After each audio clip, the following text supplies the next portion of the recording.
Herkese merhabalar. Bugün sizinle birlikte şahane bir çanta çalışacağız. Çantamızın ebadı oldukça büyük bir boyda. Bakın bu şekilde. Dilerseniz plaj çantası olarak, dilerseniz de büyük bir kol çantası olarak bu çantayı örüp kullanabilirsiniz. Çantanın modelini aynı zamanda yeni sezonda ünlü bir markada da gördük. Çantamızın öncelikle taban kısmından örerek başlıyoruz. Tek parça halinde ilerliyor. Çantanın örme kolaylığı buradan geliyor aslında. Çantamızın ebadı sizi korkutmasın. Oldukça büyük bir çanta ama örmesi o kadar keyifli ki herhangi bir dikiş işlemi yok. Herhangi bir parça birleştirme işi yok. Direkt alt kısımdan, taban kısmından başlayarak örgünüze devam ediyorsunuz. Bu yönden oldukça örmesi konforlu diyebilirim. Taban kısmımız yaklaşık olarak 32 santim dolaylarında. Şöyle ağız kısmından da ölçü vereceğim. Yaklaşık 57 santim ağız kısmının ölçüsü. Yükseklik olarak da taban kısmından ağız kısmına kadar ortalama 40 santim.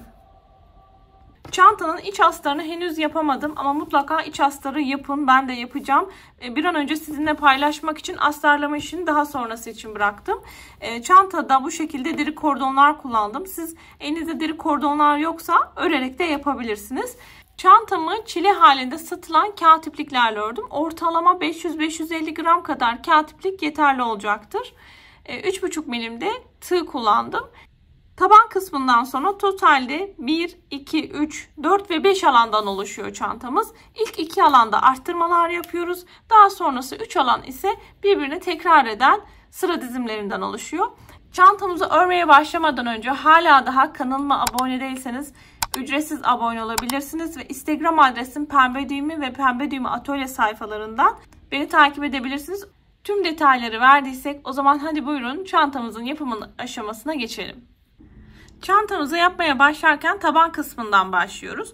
Öncelikle zincir çekerek başlıyorum. Zincir çekmeden önce bir tane burada kilit işlemi yapıyorum. Ve daha sonra 19 adet zincir çekerek taban kısmına başlıyorum.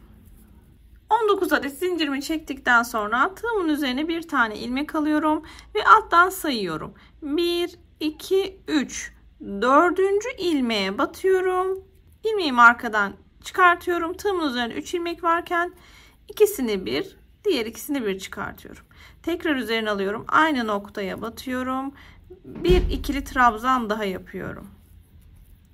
Baştaki 3 zincirimle birlikte burada 3 tane ikili trabzan elde etmiş olduk. Tığımın üzerine ilmeğimi alıyorum. Alttan sayıyorum. 1, 2, 3. ilmeğime batıyorum. Tığımın üzerinde 3 tane bakın ilmek varken ilk ikisini bir, diğer ikisini birlikte çıkıyorum. Tekrar üzerine alıyorum. Aynı noktaya tekrar batıyorum. Ve bir ikili trabzan daha yapıyorum. Tekrar üzerine alıyorum. Aynı noktaya bir daha batıyorum. Ve yine ikili trabzan yapıyorum. Tığımın üzerine alıyorum. Alttan sayıyorum zincirlerimi. 1, 2, 3. zincirime, ilmeğime tekrardan ikili trabzan yapmaya başlıyorum. Şimdi buraya yine 3 tane ikili trabzan yapmış olacağım. 2 ve 3. Devam ediyorum. Tığımın üzerine bir tane ilmek alıyorum. Yine alttan sayıyorum. 1, 2 ve 3. zincirime batıyorum. Yine buraya 3 tane ikili trabzan yapıyorum. Tekrar tığımın üzerine alıyorum. 1, 2 saydım. 3. ilmeğime ikili trabzanlarımı yapmaya başladım. Yine 3 tane ikili trabzanım olacak. Bakalım kaç tane oldu? 1, 2, 3, 4, 5 tane üçlü grubum oldu. Tekrar tığımın üzerine alıyorum. 1, 2 saydım. 3. ilmeğe tekrardan ikili trabzan yapmaya başlıyorum. Bu noktaya da 3 tane ikili trabzan yapacağım.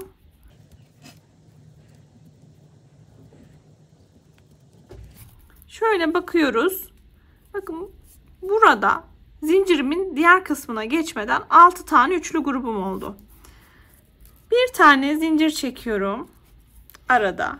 Üzerine alıyorum. Aynı noktaya batıyorum. Tığımda 3 ilmek varken ikisinde bir, diğer ikisinde bir yaparak ikili trabzan yapıyorum. Tekrar üzerine alıyorum. Aynı noktaya tekrar batıyorum.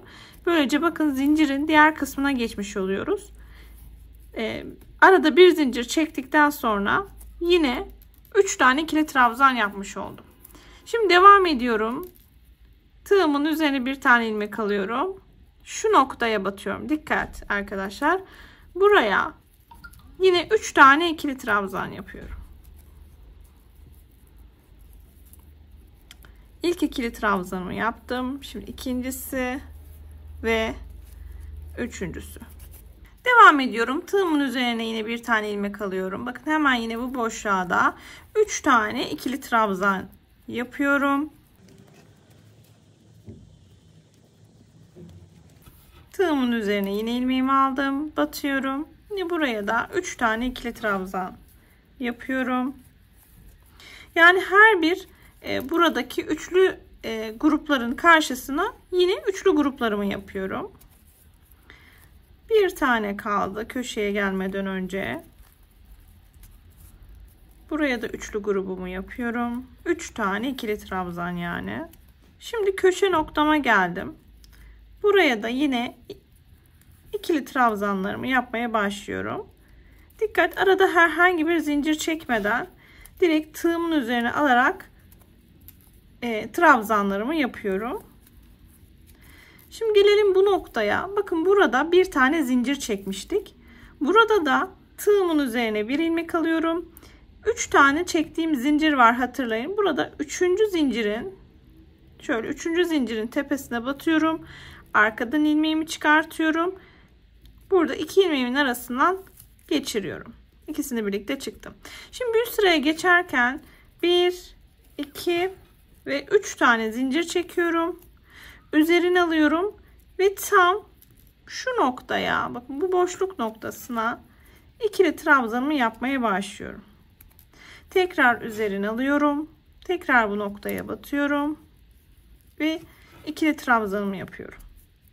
Baştaki 3 zincirimle birlikte 2 tane ikili trabzan yaptım. Bunu da trabzandan sayıyorum. 3 tane bakın ikili trabzan yapmış oldum. Üçlü grubumu yaptım. Şimdi burada dikkat, bir zincir çekiyorum. Üzerine alıyorum.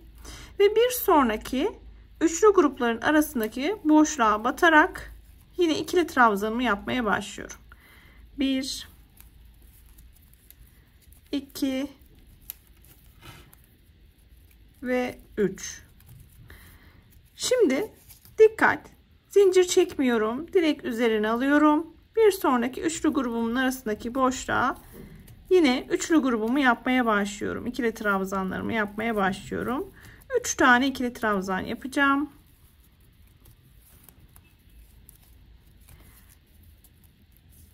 Devam ediyorum. Üzerine alıyorum. Bir sonraki üçlü grubuma batıyorum ve ikili trabzanımı yapıyorum. 3 tane ikili trabzan yine yapıyorum. 2 ve 3. Tığımın üzerine alıyorum. Bir sonraki boşluğa batıyorum ve yine ikili trabzanlarımı yapıyorum. 3 tane ikili trabzan yapıyorum. Her bir boşluğa bakın.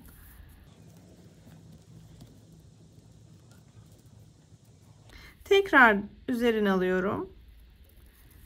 Bir sonraki boşluğa yine ikili trabzanlarımı yapmaya başlıyorum. 3 tane ikili trabzan yapıyorum yine. Evet. Bakın sayalım.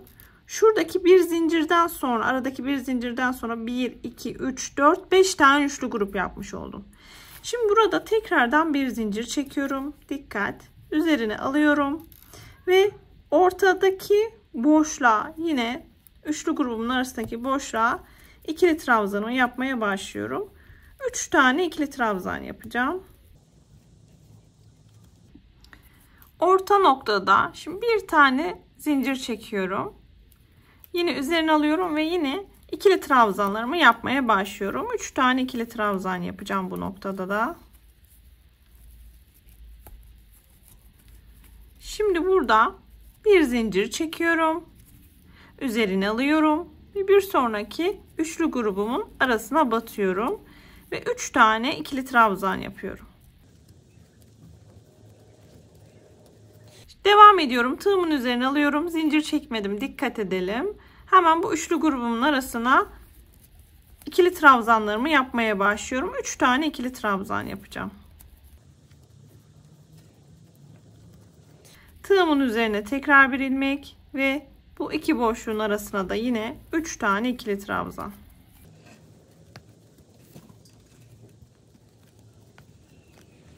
Tığımın üzerine bir ilmek alıyorum. Yine bu üçlü grubumun arasına 3 tane ikili trabzan yapıyorum. Ve yine tığımın üzerine bir ilmek, üçlü grup arasındaki boşluğa 3 tane ikili trabzan. Evet, bakalım. Zincir çektikten sonra 1, 2, 3, 4, 5 tane üçlü grup yapmış olduk. Şimdi burada bir tane yine zincir çekiyorum. Ovalliği vermesi açısından bu zincirleri çekiyoruz arkadaşlar. Tığımın üzerine alıyorum ve tam orta noktadaki üçlü grubumun arasındaki boşluğa 3 tane ikili trabzan yapıyorum.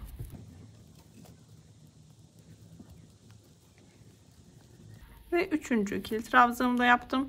Şimdi bir üst sıraya geçmek için burada bir tane zincirimiz vardı. Aynı etkiyi vermesi için tığımın üzerine bir tane ilmek alıyorum.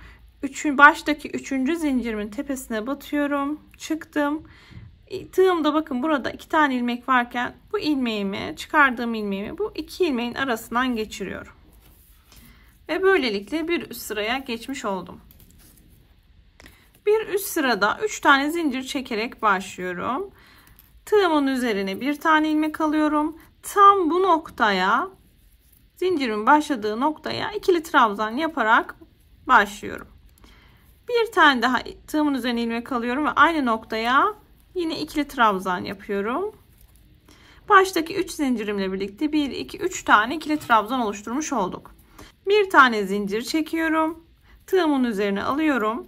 Altta bir tane zincir çektiğimiz ve üçlü grubun arasındaki boşluğum var. Buraya ikili trabzan yapmaya başlıyorum.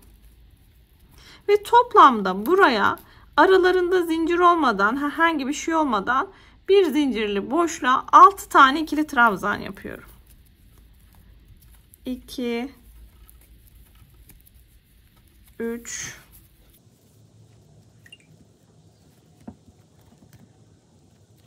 4 5 ve 6. ikili trabzanımı da yapıyorum.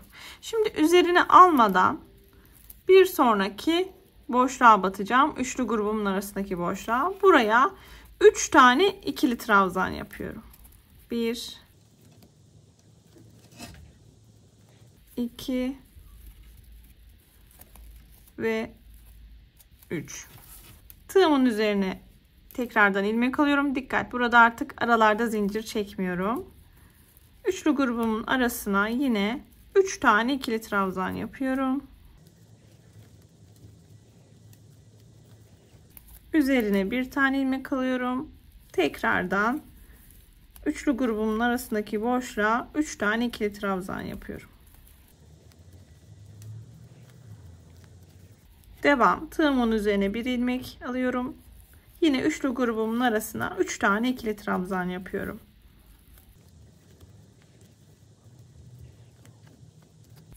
Evet, bakın bu noktaya dikkat. Bir zincir olan üçlü grup arasındaki boşluğa geldim. Buraya kadar 1 2 3 4 tane üçlü grup yaptım. Şimdi üzerine alıyorum. Zincir çekmiyorum, dikkat. Sadece üzerine alıyorum. Buradaki bir zincir olan boşluktaki kısma 6 tane ikili trabzan yapıyorum.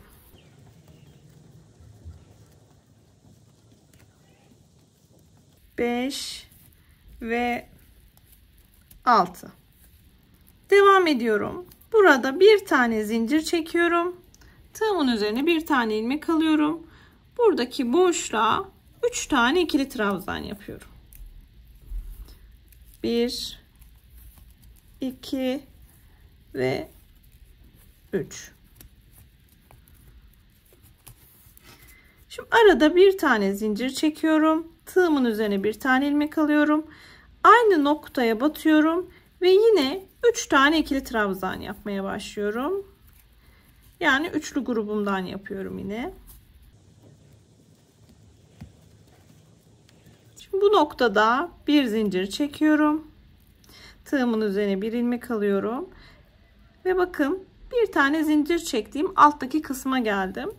Buraya da yine ikili trabzanlar yapmaya başlıyorum ve toplamda 6 tane ikili trabzan yapıyorum.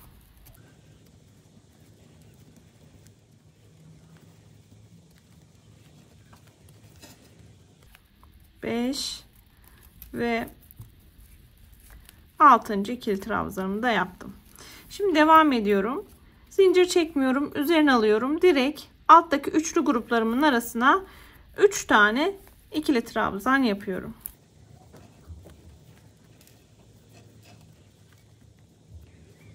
Burada şu boşluğuma da üçlü gruplardan yapıyorum. Bu boşluğa da, buraya da, ta ki bir zincirli olan boşluk gelene kadar burada her bir boşluğa aralarda zincir olmadan üçlü gruplarımı yapmaya devam ediyorum.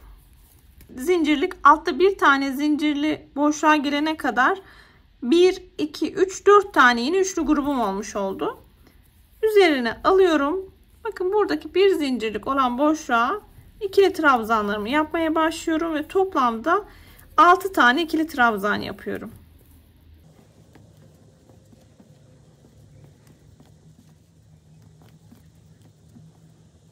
Ve 6. ikili trabzanımı da yaptım. Şimdi burada bir tane zincir çekiyorum. Tığımın üzerine alıyorum. Ortadaki boşlukta buraya 3 tane ikili trabzan yapıyorum. İlkini yaptım. 1, ikinci ikili trabzanı yapıyorum. Ve 3 ikili trabzan.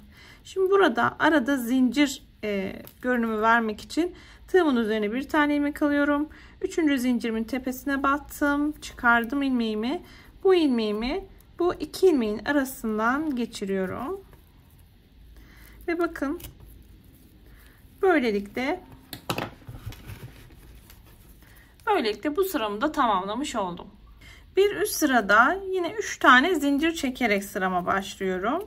Tığımın üzerine bir tane ilmek alıyorum. Bakın bu 2 tane ikili trabzanlarımın arasına hemen zincir çektiğim kısımda boşluğa ikili trabzan yapmaya başlıyorum.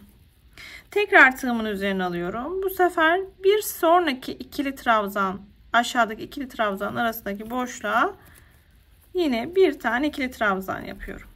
Üzerine alıyorum. Şimdi bir zincirlik kısımdaki boşluğa geldik. Buraya 2 tane ikili trabzan yapıyorum. 1 ve 2. Devam ediyorum. Tığımın üzerine bir ilmek alıyorum. Bakın burada 6 tane ikili trabzanlar var. Bunların arasına, her birinin arasına bir tane ikili trabzan yapıyorum. Bakın buradaki ikili trabzanların arasına bir tane ikili trabzan yaparak buradaki 6 tane ikili trabzanları da üstünü örmüş oluyorum.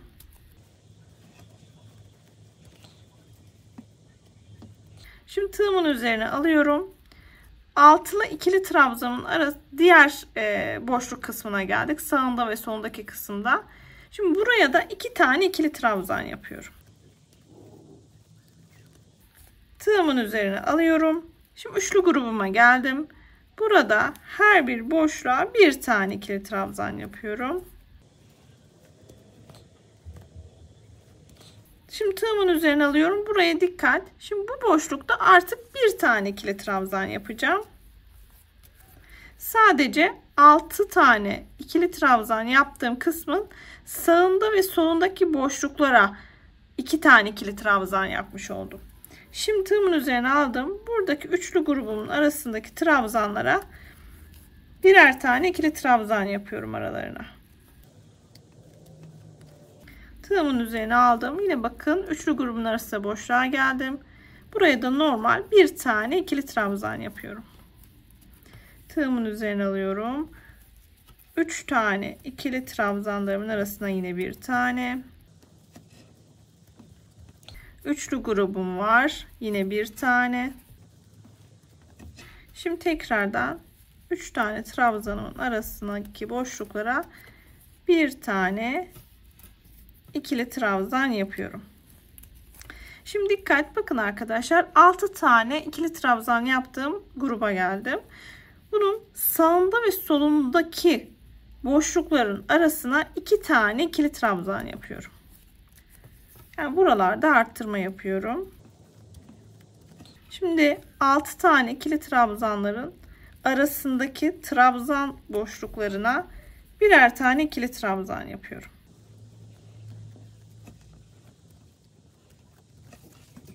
Şimdi bakın, altılı grubumun diğer kısmındaki bir zincirli boşluğa geldim. Buraya da 2 tane ikili trabzan yapıyorum. Tığımın üzerine alıyorum. Yine bakın, üçlü grubumun arasındaki trabzanlarımın boşluklarına birer tane ikili trabzan yapıyorum. Arada bir zincir vardı. Buraya 2 tane ikili trabzan yapıyorum. Tığımın üzerine alıyorum. Bakın, yine ikili trabzanlarıma geldik. Burada iki trabzanlar arasındaki boşluklara birer tane ikili trabzan yapıyorum. Şimdi yine bir zincir çektiğim kısma geldim ve burada da altılı grubum var. Şimdi bu altılı grubumun sağında ve solunda kalan boşluklara 2 tane ikili trabzan yapacağım. Yani burada arttırma yapıyorum. 1 ve 2. Şimdi altılı grubumdaki ikili trabzanların arasına birer tane ikili trabzan yapıyorum. Şimdi altılı grubumun diğer kısmında kalan boşluğa da ne yapıyorduk? 2 tane ikili trabzan yapıyoruz. Burada arttırma yapıyoruz. Bir trabzanımı yaptım. Şimdi aynı boşluğa ikinci trabzanımı da yapıyorum. Şurada altılı grubuma gelene kadar hem ikili trabzanlarımın arasına hem de üçlü grupların arasındaki boşluğa birer tane ikili trabzan yapıyorum. Altılı grubumun bir tarafında kalan boşluğa geldim ve buraya bakın, şimdi artırma yapacağım. 2 tane ikili trabzan yapıyorum. Altılı gruptayım şu anda. Burada her trabzanın arasındaki boşluğa birer tane ikili trabzan yapıyorum. Şimdi altılı grubumun burada bir tane zincirlik kısma geldim, diğer tarafındaki. Şimdi buraya da artırma yapacağım. Yani 2 tane ikili trabzan yapacağım. Üçlü grubuma geldim. Her bir ikili trabzan arasına bir tane ikili trabzan yapıyorum. Ve bakın, burada bir zincir çektiğim tam orta noktaya geldim. Buraya yine ikili trabzan yapıyorum, bir tane. Ve şimdi burada bakın, buradaki zinciri de bir tane ikili trabzandan saydığımızdan dolayı burada zaten 2 tane ikili trabzan oluşmuş oldu. Şimdi burada 3 tane zincirimin tepesindeki 3. zincire batıyorum. Aradan geçiriyorum ve ilmek kaydırma yaparak sıramı tamamlıyorum. Dolayısıyla bu sıramı da bitirmiş oldum. Bir üst sırada bir tane zincir çekiyorum ve boşluğa bir tane sık iğne yapıyorum. Tam dip noktasına battım. Daha sonra her bir boşluğa, bakın burada gördüğümüz her bir boşluğa bir tane sık iğne yaparak sıra sonuna kadar devam ediyoruz. Dikkat edelim, trabzan tepesine batmıyoruz. Şurada gördüğümüz boşluklara batıyoruz. Her boşluğa sık iğne yaparak sıra sonuna geldim. En son bakın, ilmek kaydırma yaparak şöyle sık iğnemin tepesinde sıramı birleştiriyorum. Yani üzerine almadan çıktım. Şimdi burada 3 tane zincir çekiyorum. Üzerine alıyorum. Tam dip noktasına bir tane ikili trabzan yapıyorum. Tekrar üzerine alıyorum. Yine aynı noktaya bir ikili trabzan daha yapıyorum. Baştaki 3 zincirimle birlikte 1, 2, 3 tane ikili trabzan elde etmiş olduk. Şimdi üzerine alıyorum. Altta bir tane boşluk atlayıp ikinci boşluğuma, bakın buraya yine ikili trabzan yapıyorum. Toplamda aynı boşluğa 3 tane ikili trabzan yapmış olmam gerekecek. 2 ve bir tane daha 3. Tekrar üzerine alıyorum. Altta bir tane boşluk atlayıp diğer boşluğuma yine ikili trabzan yapmaya başlıyorum. 3 tane ikili trabzan yapacağım. Ve bu sıramı da bu şekilde arada zincir olmadan üzerine alıp altta bir boşluk atlayıp diğer boşluğa 3 tane ikili trabzan yaparak sıra sonuna kadar devam ediyoruz.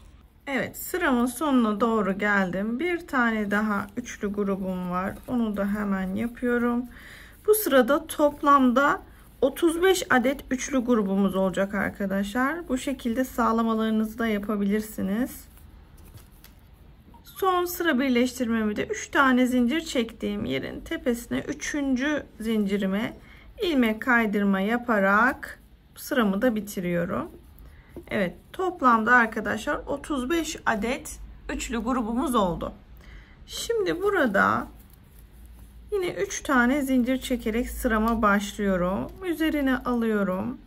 Tam arkadaşlar zincirimin boşluk kısmına, bakın tam şu noktaya batıyorum ve bir tane ikili trabzan yapıyorum. Tekrardan üzerine alıyorum ve aynı boşluğa bir ikili trabzan daha yapıyorum. Baştaki 3 zincirimle birlikte yanına bir de ikili trabzan yaptık. Toplamda 3 tane ikili trabzanım oldu diyebiliriz. Şimdi yine arasına zincir çekmeden tığımın üzerine bir tane ilmek alıyorum ve bakın diğer boşluğuma tekrardan ikili trabzan yapmaya başlıyorum ve toplamda yine buraya 3 tane ikili trabzan yapacağım. Tekrar üzerine alıyorum. Bir sonraki boşluğa yine ikili trabzanlar yapmaya başlıyorum. 3 tane ikili trabzan yapıyorum. Bu şekilde her bir boşluğa ikili trabzan yaparak devam edeceğiz. Toplamda 17 tane üçlü ikili trabzan yapalım. Sonra devam edelim. Evet, 17. üçlü grubumu yapıyorum. Son ikili trabzanım. Bakın 17 tane üçlü grubumu yaptım. Şimdi burada 18. üçlü grubumu yaparken arttırma yapacağız. Bakın zaten hemen arttırma yaptığımız yeri hatırlayalım. 3 tane ikili trabzan yaptık. Arada bir tane zincir ve aynı noktaya bir üçlü grup daha. Buradaki işlemi aynen tekrarlayacağız. Buradaki boşluğa batarken üzerine alıyorum. Burada zincir çekmiyorum, yine dikkat. Üzerine aldım. Bir ikili trabzan yapıyorum. Bir tane daha, toplamda 3 tane ikili trabzan yapacağım. Şimdi burada bir tane zincir çekiyorum. Üzerine alıyorum. Dikkat. Tekrar aynı boşluğa ikili trabzan yapmaya başlıyorum. Toplamda 3 tane ikili trabzanım olacak. Bakın böylece bu noktada artırmamı yapmış oldum. Şimdi devam ediyorum. Zincir çekmeden üzerine alıyorum. Bir sonraki boşluğuma yine aynen devam. 3 tane ikili trabzan yapıyorum. Her bir boşluğa üçlü grubumu yaparak sıra sonuna kadar gelelim. Evet, sıra sonuna doğru geldim. Şuradaki arttırmadan sonra da 17 tane üçlü grup yapmış oldum. Şimdi bakın alt sırada da arttırmaya denk gelecek noktada yine burada arttırma yapacağız. Hatırlayalım, bir bu kısımda yapmıştık, bir de sonda yapmış olacağız aslında. Tığımın üzerine alıyorum. Başlangıçta yaptığım üçlü grubumu hatırlayalım. 3 tane zincir çekmiştim burada da. Buraya ikili trabzanımı yapmaya başlıyorum. Bir tane ikili trabzan yaptım. Üzerine alıyorum. Bir ikili trabzan daha yapıyorum. Ve tekrardan bir ikili trabzan daha yapıyorum. Bakın 3 tane ikili trabzan yaptım. Şimdi birleştirirken normalde bir tane zincir çekmemiz lazımdı. Bunun için ilmek kaydırmayla birleştirmiyorum. Tığımın üzerine alıyorum. Zincirimin 3. zincirine bakın batıyorum. Tığımın üzerinde 3 tane ilmek varken üçünü birlikte çıkıyorum. Böylece arada bir tane zincir görünümü vermiş oldum. Evet, bu sıram da böylece bitmiş oldu. Her iki kısımdan arttırma yaparak. Bir üst sırada yine 3 tane zincir çekerek başlıyoruz. 1, 2 ve 3. Tığımın üzerine bir tane ilmek alıyorum ve tam bu boşluğa ikili trabzan yapıyorum. Dikkat. Bir tane daha ikili trabzan yapıyorum. Üçlü grubumu yapmış olacağım. Zincirimle birlikte üçlü grubumu tamamlamış oldum. Şimdi üzerine alıyorum. Bir sonraki boşluğa yine ikili trabzan yapmaya başlıyorum. 3 tane ikili trabzan yapacağım yine bu boşluğa. Şimdi modelimizin oluşabilmesi için tekrardan bir arttırmaya gideceğiz. Üzerine alıyorum. Bir sonraki boşluğa ikili trabzan yine yapıyorum. Burada bu boşlukta 6 tane ikili trabzan yapacağız. 2 3 4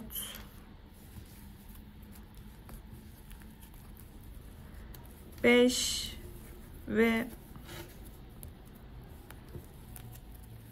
6. Evet, bakın 6 tane ikili trabzan yaptım. Devam ediyorum yine boşlukları doldurmaya. Tığımın üzerine ilmeğimi alıyorum. Bir sonraki boşluğa yine ikili trabzan yapmaya başlıyorum. Burada yine üçlü grubumu yapacağım. Yani 3 tane ikili trabzan yapacağım.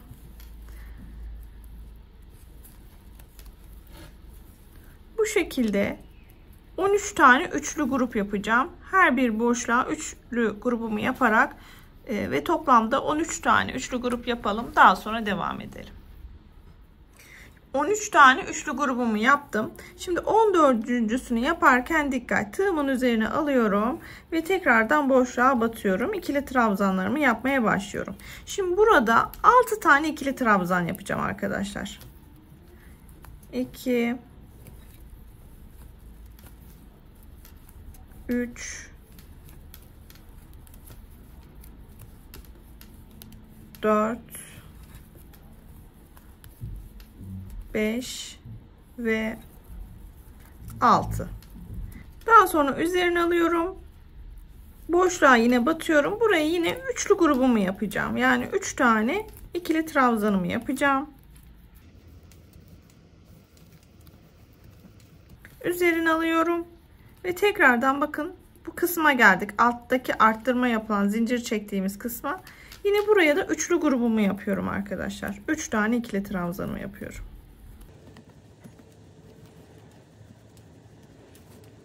Şimdi bir tane daha yapacağım. Üzerine alıyorum. Buraya bir üçlü grubumu daha yapıyorum. 3 tane ikili trabzan yapıyorum.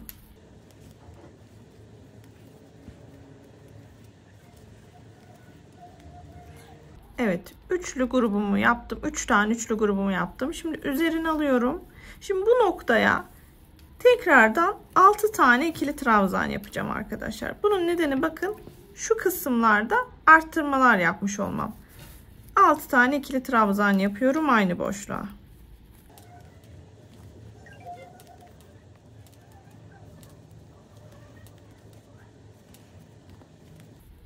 Evet, 6 ikili trabzanımı yaptım. Üzerine aldım. Bir sonraki boşluğa arkadaşlar tekrardan üçlü gruplarıma başlıyorum. 3 tane ikili trabzan yapıyorum. Şimdi bu şekilde üçlü gruplarımızı yapmaya devam ediyoruz. Her bir boşluğa 14 tane üçlü grup yapalım. Daha sonra devam edelim. 14 tane üçlü grubumu yaptım. Şimdi devam ediyorum. Tığımın üzerine bir tane ilmek alıyorum. Şimdi burada bakın son 2 boşluğum kaldı. İkinci boşluğuma, son ikinci boşluğuma 6 tane ikili trabzan yapıyorum.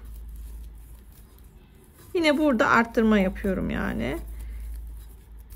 2 3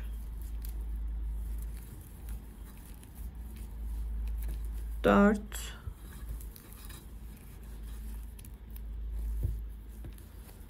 5 ve 6.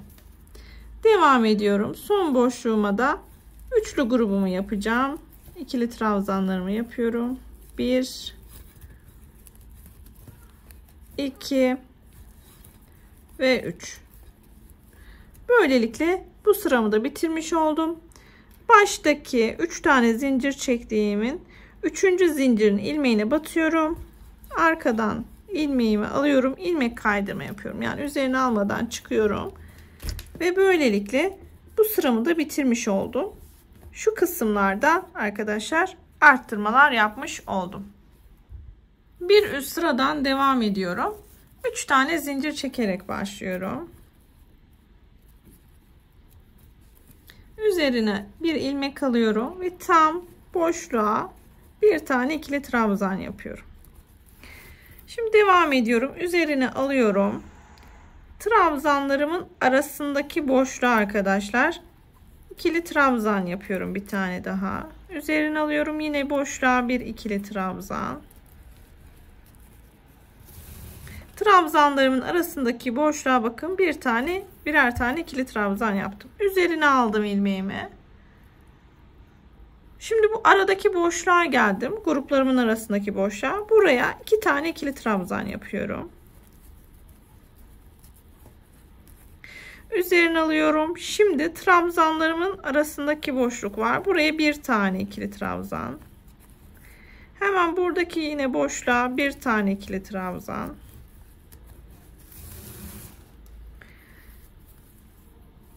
Üçlü grubumun arasındaki boşluğa geldim. Buraya 2 tane ikili trabzan birden yapıyorum.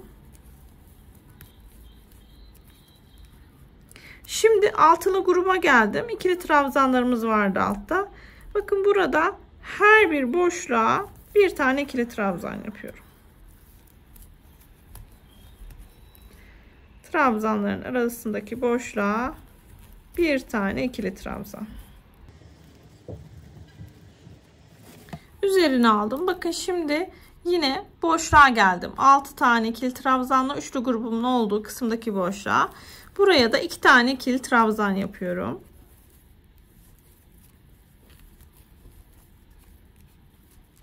Yanda arttırmalar yapmış oldum. Yani boşluklarda 2 tane, 1, 2, 3 ve başlangıcı da sayarsak bakın burada 4 tane arttırma yapmış olduk. Üzerine aldım. Tığımın üzerine ilmeğimi aldım. Şimdi hem boşluklara hem de ikili trabzanların arasındaki boşluklara bir tane ikili trabzan yaparak devam ediyorum. Bakın şimdi üçlü grubun arasındaki boşluk. Şimdi buraya da bir tane ikili trabzan yapıyorum. Trabzanlarımın arasındaki boşluklara da ikili trabzan yapıyorum. Ta ki bakın şuradaki altılı ikili trabzan yaparak arttırma yaptığım boşluğa gelene kadar her bir ikili trabzanların arasına ve boşluklara ikili trabzan, bir tane trabzan yaparak örmeye devam ediyoruz. Evet bakın şimdi altılı kısma geldim. Şuradaki boşluğa 2 tane ikili trabzan yapıyorum. Şimdi altılı trabzanların arasındaki boşluklara her bir trabzan boşluğuna bir tane ikili trabzan yapıyorum.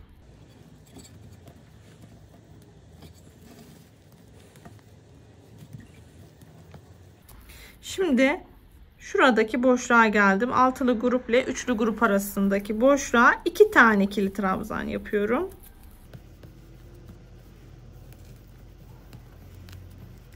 Şimdi üçlü grubumun arasındaki trabzanlara geldim. Her bir boşluğa bir tane ikili trabzan.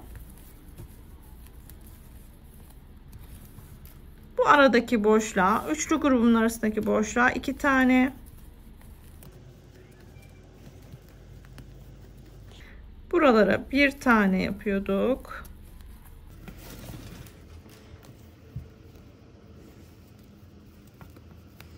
Bakın boşluğa geldim. Yine buraya 2 tane ikili trabzan.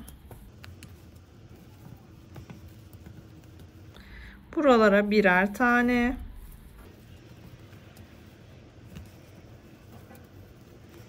Altılı grubum ile üçlü grubumun arasındaki boşluğa 2 tane ikili trabzan. Şimdi altılı grup arasındaki her bir trabzanların arasına bir tane ikili trabzan.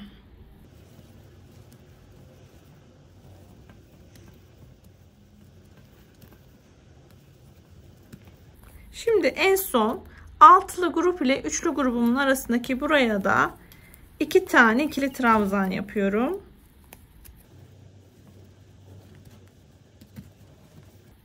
Ve şimdi şu altılı grup ile üçlü grup arasındaki boşluğa gelene kadar burada hem üçlü grup arasındaki boşluklara hem de trabzanlar arasındaki boşluklara bir tane ikili trabzan yapıyoruz. Bir tane ikili trabzanlar yapmaya devam ettim. Şimdi bakın altılı ikili trabzanların ve üçlü grubun tam orta noktasındayım. Tığımın üzerine aldım. Bu noktaya hatırlayalım. 2 tane ikili trabzan yapıyorduk. Şimdi tekrar üzerine alıyorum. Altılı trabzanların arasındaki boşluğa birer tane ikili trabzan yapıyorum.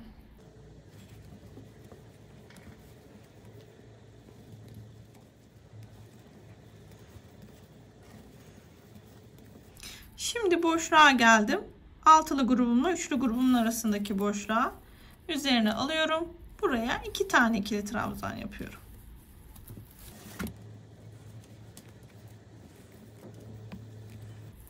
Üzerine alıyorum ve trabzanlarımın arasına yine bir tane ikili trabzan yapıyorum. Diğer boşluğa da bir tane ikili trabzan. Ve buradaki boşluğu yapmıştım. 3 tane zincirim vardı ve ikili trabzanım vardı. Zincirimin tam tepesine 3. zincirimi üzerine almadan yakıyorum. Ve dolayısıyla bu sıramı da bitirmiş oluyorum. Bir üst sıraya geçiyoruz. Bir tane zincir çekiyorum ve tam dibindeki boşluğa bir tane sık iğne yapıyorum. Şimdi burada her bir boşluğa, bakın tepesine değil, her bir boşluğa bir tane sık iğne yapıyorum. Bu şekilde tüm çevreyi dolanıyorum. Sıra sonuna kadar her bir boşluğa bir tane sık iğne yaparak örelim. Şimdi bu aşamada devam etmeden önce buharlı ütümüzle şöyle güzel bir şekilde ütülüyoruz. Tersten ütülerseniz tabii daha iyi olur. Normal elinizin altındaki herhangi bir ütünün buhar ayarında parçanızı ütüleyebilirsiniz. Ütüledikten sonra devam edeceğiz. Şimdi burada en son sık iğnemi yaptım. Sıra sonuna doğru geldim. Şimdi en sonki boşluğuma da bir tane sık iğne yapıyorum. Ve ilmek kaydırmayla, bakın bir son başladığım sık iğnenin tepesine batıp ilmek kaydırmayla sıramı tamamlıyorum. Burada 3 tane zincir çekerek başlıyorum. Üzerine alıyorum ve tam dip noktasına ikili trabzan yapıyorum. Tekrar üzerine alıyorum. Yine aynı noktaya bir ikili trabzan daha ve üçlü grubumu oluşturdum zincirle birlikte. Üzerine alıyorum. Alttan sayıyorum. 1, 2, 3. boşluğuma ikili trabzan yaparak başlıyorum. Ve buraya yine üçlü grubumu yapacağım aynı noktaya. 2 tane daha ikili trabzan yapıyorum. Ve üçlü grubumu oluşturdum. Üzerine alıyorum. Alttan 2 boşluk atlayıp 3. boşluğa yine üçlü grubumu, yani 3 tane ikili trabzanımı yapmaya devam ediyorum. Bu şekilde bu sıranın çevresini arada 2 boşluk bırakacağım, hatta 3. boşluğa 3 tane ikili trabzan yaparak devam edin. Evet, bu sıramı da tamamladım. Bakın en son yine 2 boşluğum kaldı. Burada şöyle son ikili trabzanımı yaptım. 3. zincirimin tepesine battım. İlmek kaydırmayla sıramı bitirdim. Bir üst sıraya geçerken 1, 2 ve 3 tane zincir çektim. Üzerine aldım ve tam bu boşluğa bir tane ikili trabzan yaptım. Üzerine aldım. Tekrar aynı boşluğa bir ikili trabzan daha. Tığımın üzerine bir ilmek aldım ve Bir sonraki boşluğa yine ikili trabzan yapmaya başladım. Bu şekilde tüm boşluklara, alttaki üçlü gruplarımın arasındaki tüm boşluklara yine 3 tane ikili trabzan yapıyoruz. Yani üçlü grubumuzu yapıyoruz. Herhangi bir zincir çekmiyorum. Sadece tığımın üzerine ilmek alıyorum ve boşluğa batıp ikili trabzan yapmaya başlıyorum. Tüm çevreyi bu şekilde dönüp sıra sonuna kadar gelelim. Sıramın sonuna doğru yaklaştım. Son boşluğuma da şu anda üçlü grubumu yapıyorum.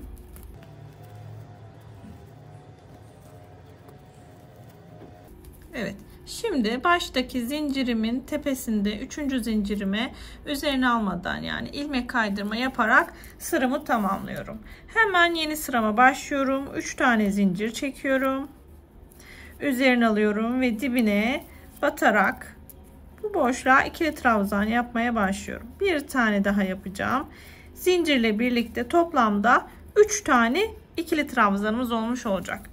Üzerine alıyorum ve diğer boşluğuma yine üçlü grubumu yapmaya başlıyorum.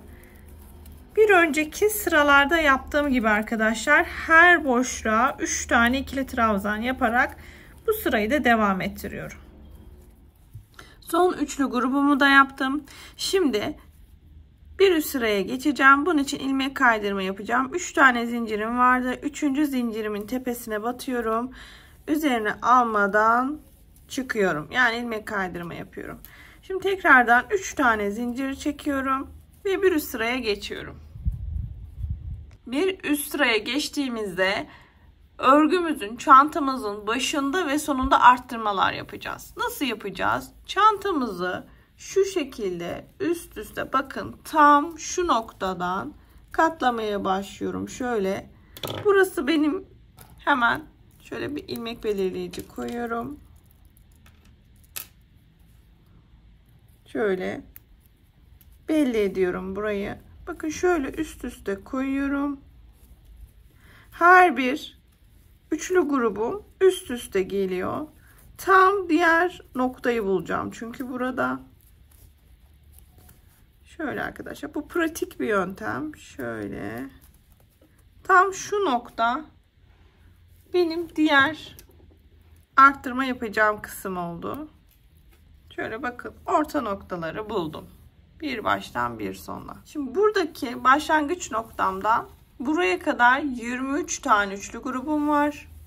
Diğer kısımda ise 22 tane üçlü grubum var. Bu bende de böyle oldu arkadaşlar. Bir tane fazla çıktı. Bakın tekrarlıyorum. Başlangıç noktamdan şuraya kadar 23 tane üçlü grup saydım ve 23. noktaya belirleyicimi taktım. Diğer noktadan sonuna kadar da 22 tane üçlü grubum var. Şimdi buradan devam ediyorum. Dikkat. 3 tane zincir çekmiştim. Üzerine alıyorum.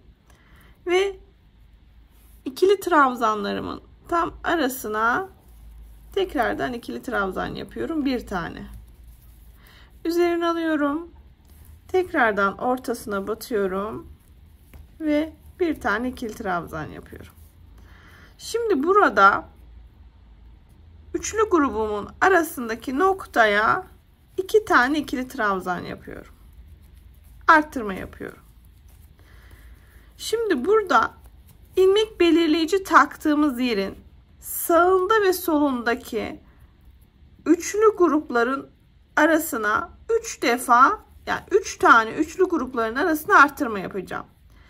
Yani ilmek belirleyicim burada birinci üçlü grubunun arasında 2 tane ikili trabzan, ikinciye 2 tane ikili trabzan, üçüncüye 2 tane ikili trabzan. Daha sonra ise her bir boşluğa bir tane ve ikili trabzanların arasında bir tane. İlmek belirleyicimin diğer tarafına da aynısını yapıyorum. 1, 2, 3. 3 boşluğa artırma yapacağım.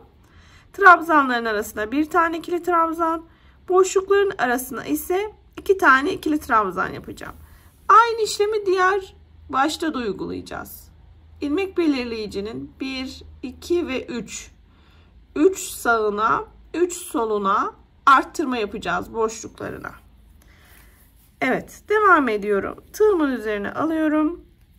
Şimdi bakın üçlü grubumun arasındaki kısma geldim. Buraya bir tane ikili trabzan yapıyorum. Boşluğuma geldim. Bakın ikinci boşluktayım. Yine arttırma yapıyorum. Buraya çift ikili trabzan yapıyorum.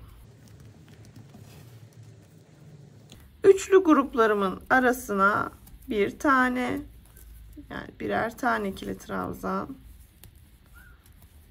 Şimdi artık son arttırmadayım.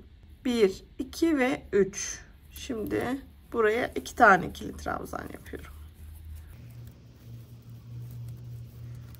Şimdi her bir ilmeğe bir tane ikili trabzan yapacağım. Şimdi dikkat, bakın boşluk geldi, artık buraya arttırma yapmıyorum. Bir tane ikili trabzan yapıyorum. Yine ikili trabzanların arasına bir tane, boşluklara bir tane, ta ki ilmek belirleyicinin 1, 2, 3, bakın 3 boşluk kalana kadar bu kısımlarda her bir ilmeğe, her bir boşluğa ve her bir ikili trabzan arasında bir tane trabzan yaparak devam ediyorum. Evet, diğer kısma geldim. Bakın şimdi ilmek belirleyici taktığım yerde 1, 2, 3 boşluk bu kısımdayım. Bu boşluklara ne yapıyoruz? 2 tane ikili trabzan yapıyoruz. İlk boşluktaki kısma 2 tane ikili trabzan yaptım. Şimdi her bir trabzanın arasına, üçlü grubumun arasına da bir tane ikili trabzan yapıyorum. İkinci boşluktayım. İlmek belirleyicide. İlmek belirleyiciye gelmeden önce ikinci boşluktayım. Tekrar buraya 2 tane ikili trabzan yapıyorum.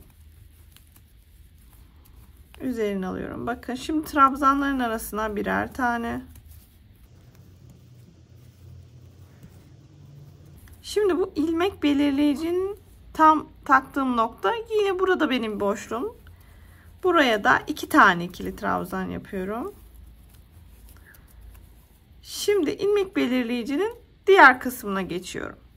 Şimdi buraya yine üçlü grubumdaki ikili trabzanların arasında bir tane ikili trabzan yapıyorum. Şimdi ilmek belirleyiciden sonraki kısma geldik. 1, 2, 3. Bu 3 boşluğa da 2 tane ikili trabzan yapacağım. İlk boşluğumdayım. 2 tane ikili trabzan yapıyorum. Trabzanların arasına bir tane. Artırmada bakın ikinci boşluktayım. İlmek belirleyiciden sonra buraya da yine 2 tane ikili trabzan yapıyorum.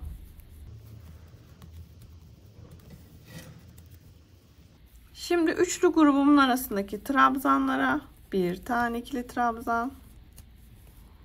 Diğer boşluğa da bir tane. Bakın ilmek belirleyiciden sonra 1, 2, 3 son boşluktayım. Burayı da yine arttırma yapıyorum.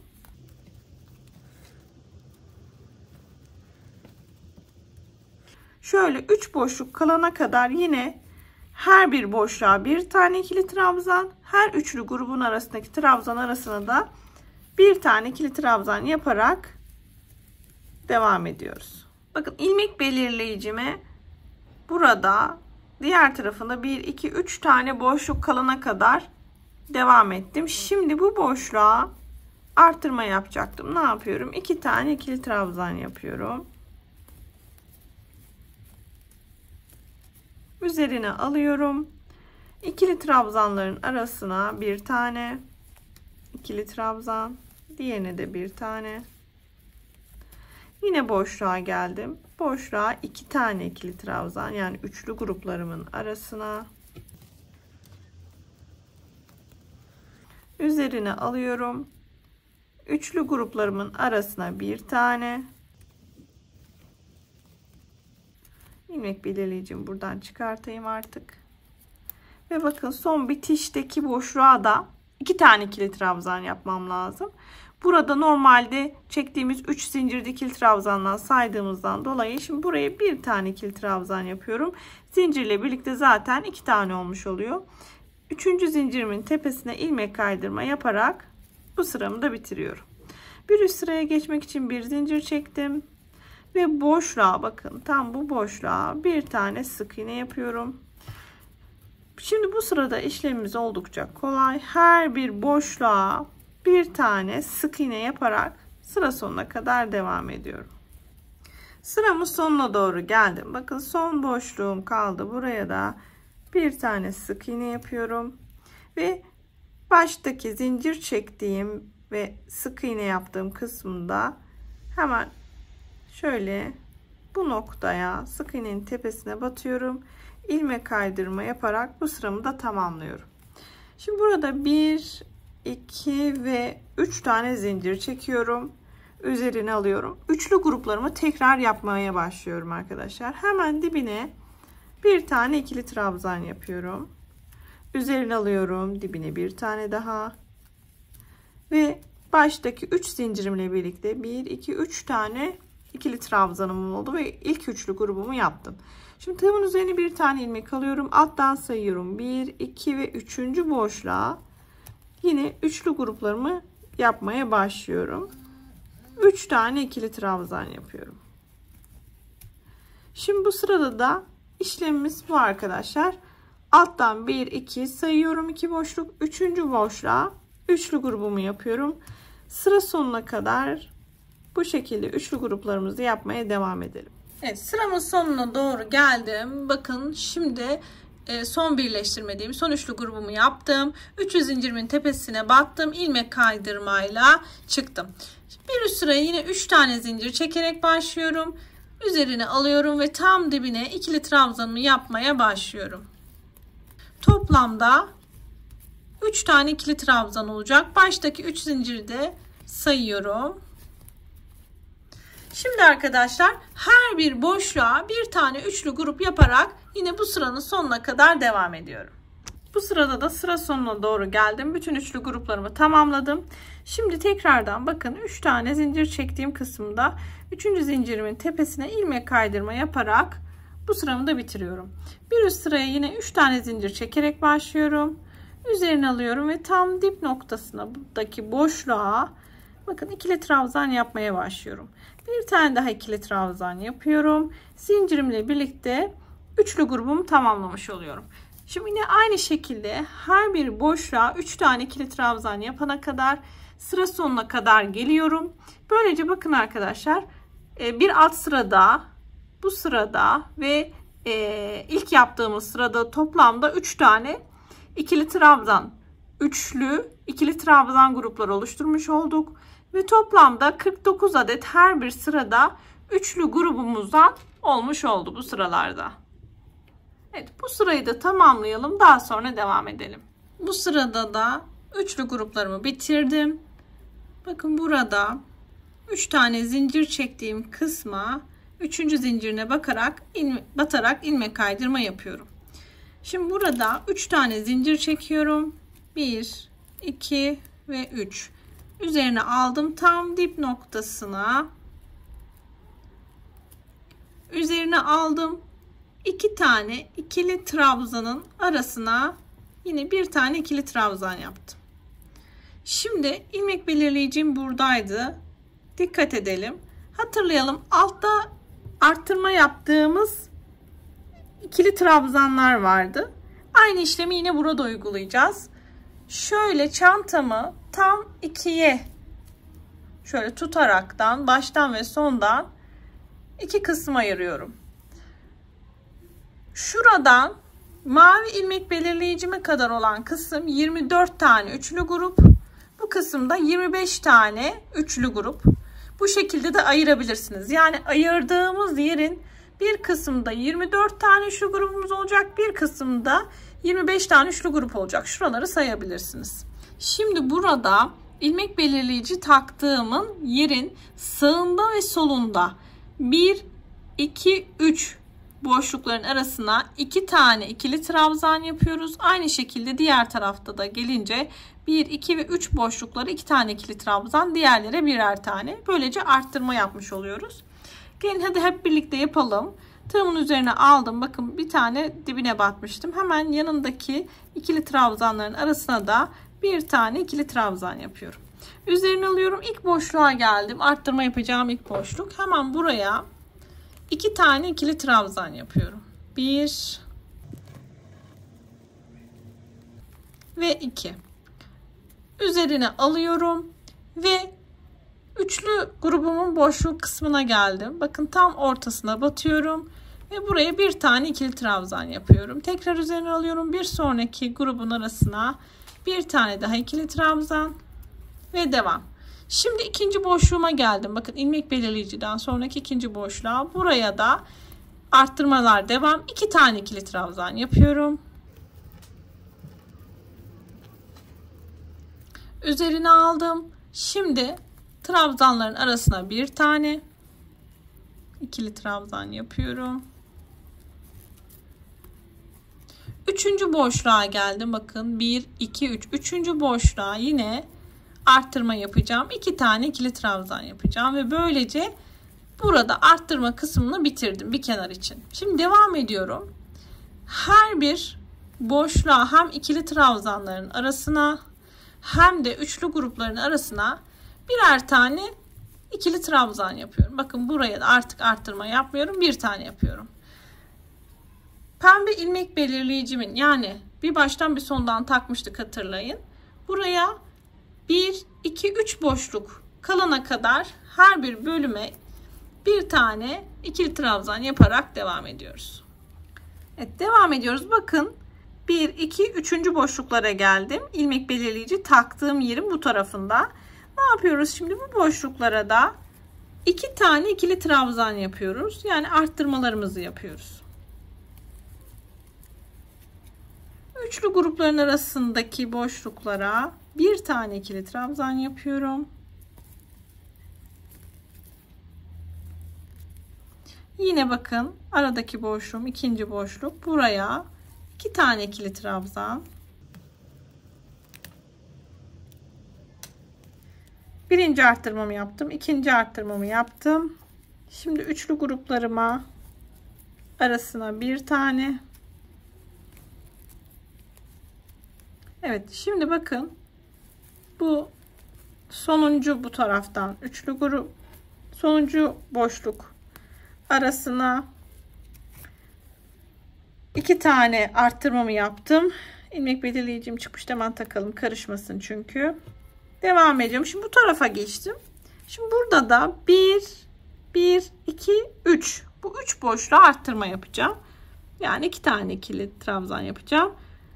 Üçlü grupların arasındaki trabzanların arasına bir tane ikili trabzan. Şimdi üçlü grubun arasındaki boşluğa 2 tane ikili trabzan yapıyorum. Şimdi üçlü grupların arasındaki trabzanların arasına bir tane. İkinci boşluktayım. 2 tane ikili trabzan yapıyorum.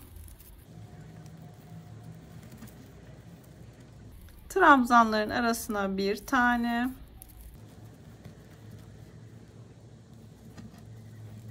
Ne yaptık? Birinci arttırmam 2. Şimdi bir tane daha yapacağım. Bir boşluğa da arttırma yapacağım. Buraya 2 tane ikili trabzan.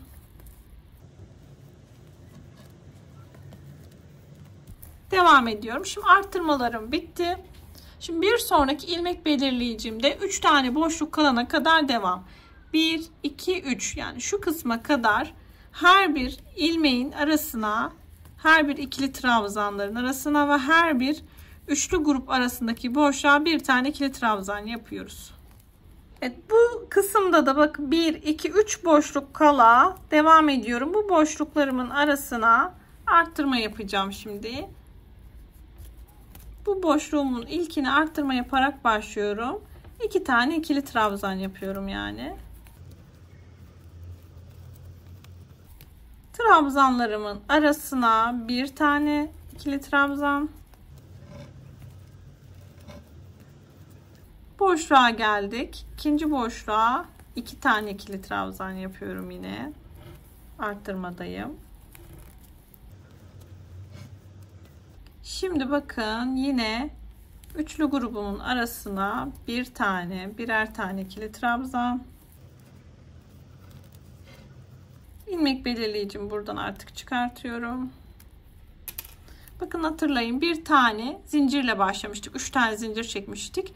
Şimdi bunu da ikili trabzandan saydığımızdan dolayı buraya bir tane ikili trabzan yapıyorum. Dolayısıyla bu boşluğa da 2 tane ikili trabzan yapmış olduk. Zincirimizin tepesine 3. zincire ilmek kaydırmayla batıp bu sıramı da bitiriyorum.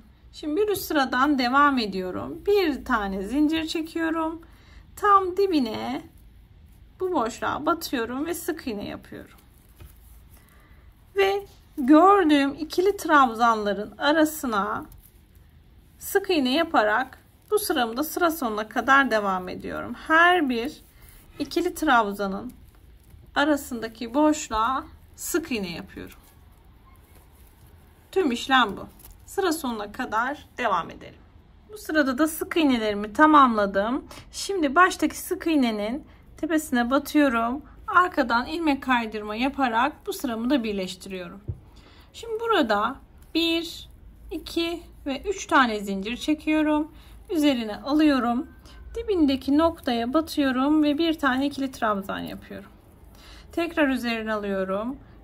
Aynı noktaya bir tane daha ikili trabzan yapıyorum. Ve yine bakın üçlü grubumu yapmış oldum. Şimdi bu sırada 1-2 tane altta ilmek atlayıp 3. ilmeğe batıyorum ve tekrardan üçlü grubumu yapmaya başlıyorum. Şimdi hatırlayalım arkadaşlar.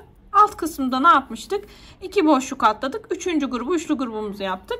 Aynı şekilde şuradaki üçlü grubun birebir aynısını burada yapacağız. 2 boşluk atlayacağız ve 3. boşluğa üçlü grubumu yapacağım. Daha sonra bir üst sırada da yine bakın zincirimin 3. zincirime batıp ilmek kaydırma yapıp tekrardan 3 zincir çekip boşluğa 2 tane ikili trabzan yapıyoruz. Baştaki zincirle birlikte 3 tane oluyor. Ve her bir boşluğa yine üçlü grubumu yapıyorum. Yani aynı arkadaşlar şuradaki kısmı bu şekilde buraya uyguluyorum. Tamamlayalım ve kaç tane üçlü grubumuz oluyor ondan da size bilgi vereceğim. 3 sıra üçlü grubumu da bitirdim. Şimdi sıramı ilmek kaydırmayla birleştireceğim. 3. zincirimin tepesine batıyorum ve üzerine almadan ilmek kaydırma yaparak bitiriyorum. Şimdi burada bir üst sıraya geçeceğim. 3 tane zincir çekiyorum. Üzerine alıyorum ve ikili trabzanların arasına bir tane ikili trabzan yapmaya başlıyorum. Şimdi bu sıramızda hem ikili trabzanların arasına, üçlü grupların arasındaki ikili trabzanların arasına hem de gruplar arasındaki boşluklara bir tane ikili trabzan yaparak devam ediyorum. Burada herhangi bir arttırma, eksiltme yapmıyorum artık. Düz bir şekilde her bir boşluğa bir tane ikili trabzan örüyorum. Daha sonra devamı şu şekilde olacak. Bakın burada gelin sayalım üçlü grupları. 1, 2, 3. 3 sıra üçlü gruplardan 3 tane oldu. Modelin kendisinde 5 tane bu üçlü gruplardan var. Şimdi artık arttırma yapmadığımız için aynı sıraları düz bir şekilde öreceğiz. Yani bakın bu sırada her bir boşluğa bir tane ikili trabzan yapıyorum. Bir diğer üst sırada ne yapacağım? Hatırlayalım. Sık iğne yapacağım. Bir sıra sık iğne yapacağım. Sonra tekrardan üçlü gruplarımı yapmaya başlayacağım. 3 sıra. Yani şöyle arkadaşlar. Bir sıra ikili trabzan yaptım her boşluğa. Daha sonra bir üstüne bir sıra sık iğne. Daha sonra 3 sıra üçlü grubumu yapıyorum. Ve tekrar her bir sıraya ikili trabzan. Tekrar sık iğne, tekrar üçlü grup. Toplamda 1, 2, 3, 4 ve 5 bölüm olacak arkadaşlar. Şimdi ben bu sıraları tamamlayacağım. Daha sonraki aşamalardan devam edeceğiz. Bu arada şu en son kısımdaki üçlü grup sayısını verecektim size. Gelin hep birlikte sayalım. Toplamda her üçlü grup sırasında 53 adet üçlü grubumuz var. Bu şekilde de sağlamasını yapabilirsiniz. 4 ve 5. üçlü grupları yaparken de yine her sırada 53 tane üçlü grubumuz olacak. 3 sıra üçlü grubumu da yaptım. Hatırlayalım. Ne yapmıştık? Bakın en son ikili trabzanlarımızı yapıyorduk. Üzerine bir sıra sık iğne gittik. Sonra üçlü grubumuzu yaptık. Bu üçlü grubumuzla birlikte çantamızın duvarına çıktıktan sonra bakalım 1, 2, 3 ve 4. üçlü grubumuzu yapmış olduk. Şimdi benim çantam ütülenmediği için böyle biraz yapısı, formu güzel durmuyor. Bu ütü vurmadığımdan dolayı arkadaşlar. Şöyle şuradan da göstereyim. Bakın 1, 2, 3 ve 4. üçlü grubumu yaptım. Şimdi devam ediyorum. Bakın şimdi bir sırada ikili trabzan yapacağım.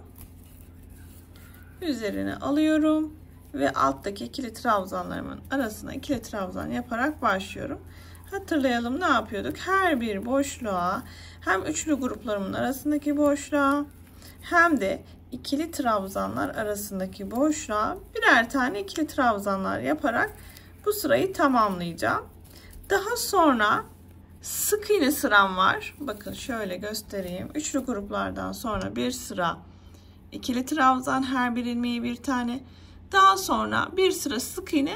Sonra tekrar arkadaşlar bu şekilde her bir sırada 53 tane üçlü grubum olmak üzere 3 sıra üçlü grup yapacağım. Yani bu üçlü gruptan 5 tane, 5 sıram olmuş olacak. 1, 2, 3, 4 ve bir tane de yapacağım 5. Hatırlayalım, 1 ve 2. sıralarda buralarda arttırmalar yapmıştık. Daha sonraki son 3 üçlü grup sıramda düz bir şekilde artık örüyorum. Çantamın son sırasındaki sık iğneleri yapıyorum. Bir önceki sırada her bir boşluğa bir tane ikili trabzan yapmıştık. Şimdi burada son sırada her bir boşluğa bir tane sık iğne yaparak çantamı bitireceğim. En son sık iğnelerimi yaparken bakın son 2 tane sık iğnem kaldı. Şöyle son boşluğa da batıyorum. En son bitişi şöyle ilmek kaydırma yaparak bitiriyorum. İpliğimi kesiyorum. Ve buradan ipliğimi içeriden gizleyeceğim.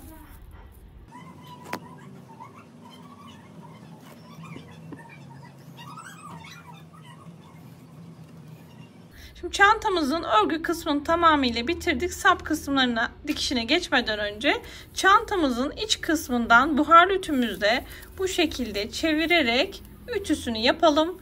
Daha sonra birlikte sap kısmını dikelim. Evet arkadaşlar, ütüsünü yaptım çantamın. Bakın duruşuna, şahane bir kalıp gibi duruşu oldu. Şöyle göstereyim. Mutlaka çantalarınızı iç taraftan buhar kısmını vererek ütüleyin arkadaşlar. Şahane oldu. Çok güzel oldu. Evet, şimdi arkadaşlar, şimdi gelelim çantamızın sapını dikmeye. Bu şekilde deri kordon kullanacağım. Çanta sapı kullanacağım. Şöyle çantanın kendi ipliğiyle şu kısımlarından sabitleyeceğim. Sabitleme yerini son üçlü trabzanların başlangıç noktasını ele alabilirsiniz. Şöyle ya da şöyle bir altına mı diksek daha iyi olur. Evet. Şimdi ben bir ölçüsünü ayarlayayım arkadaşlar. Size de metre metre çantada ölçüsünü vereceğim. Bu kısımlardan dediğim gibi kendi ipliğiyle dikişini sağlayacağım. Çanta sapları arasında ortalama olarak 17 santim kadar boşluk bıraktım. Bunu hesaplayarak siz de çanta saplarınızı buraya dikebilirsiniz. Bakın son üçlü grubumuzun bir tık üzerinde kalan kısımda çanta saplarının dikişine başladım. Hemen buranın da santim olarak ölçüsünü vereyim. Çantanın ağız kısmından ölçerseniz ortalama olarak 8 santimlik kısımda çanta sapınızı dikmeye başlayabilirsiniz. Çantamı astarlamadım çünkü bir an önce size video çekmek istedim. Daha sonra astarlama işlemini yapacağım. Çantayı astarladığımda da sizlere bilgi vereceğim. Mutlaka siz de çantalarınızı ördükten sonra astarlayın. Astarlama işlemi çantanızın uzun ömürlü olmasını sağlar. Aynı zamanda esnemesinin de önüne geçer. Evet, böylece bir videonun daha sonuna geldik. Siz de benimle birlikte keyif alarak ördüyseniz beğeni butonuna basmayı unutmayınız. Hala daha kanalıma abone değilseniz abone ol butonundan abone olup bildirimlerinizi açmayı unutmayınız. Abonelik ücretsiz arkadaşlar. Bir başka tarif videosunda görüşmek üzere diyelim. Herkese kolay gelsin. Hoşça kalın.